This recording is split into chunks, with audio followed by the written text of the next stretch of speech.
J'avais envie de faire un projet qui liait mes deux passions, enfin en tout cas deux de mes passions.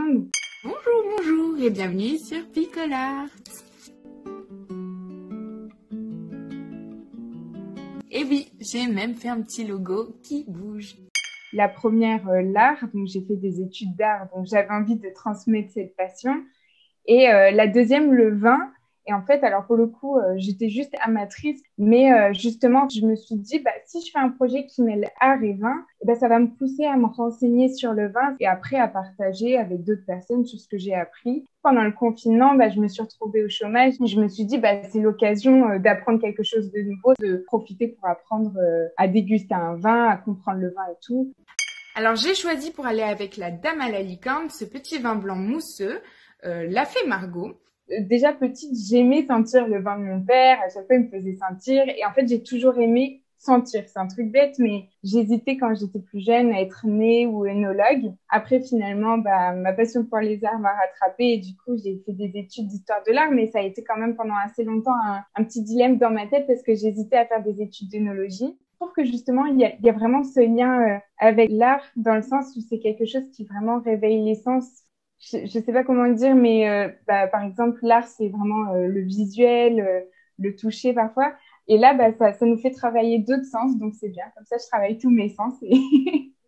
Et voilà, c'est ce que j'aime aussi dans le vin.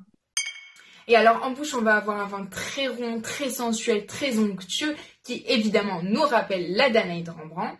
Et cette onctuosité va être contrebalancée par l'acidité qui est apportée par le chenin, qui va apporter de la vivacité et de la fraîcheur, ce qui rend ce vin absolument délicieux. Et alors quand je le goûte, à la vôtre,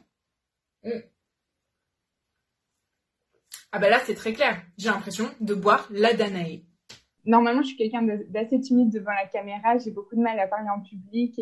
Enfin, je suis à l'aise dans le cercle privé, mais dès qu'il s'agit de montrer mes connaissances en public, c'est toujours très compliqué pour moi. Du coup, ça a beaucoup surpris les gens que je me mette devant la caméra une fois par semaine. Et j'ai eu des très beaux retours de ma famille. Ils étaient contents de me voir comme ça et de retrouver aussi mon humour. Je trouve que justement, il y a beaucoup de sérieux dans l'art. Et ce qui est très bien aussi, parce que l'art, c'est aussi sérieux. Mais justement, je trouvais que c'était un peu la petite touche que j'ai apportée. Alors aujourd'hui, je vous amène dans le sud pour parler de Pierre Puget. Je vais arrêter avec cet accent, par contre, c'est un peu gênant.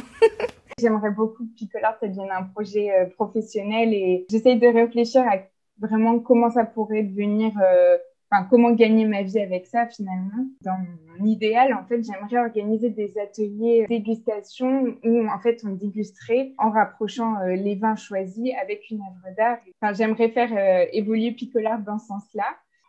Mais, euh, mais voilà, après, dans ma famille, ils sont assez, ils me soutiennent bien dans ce projet.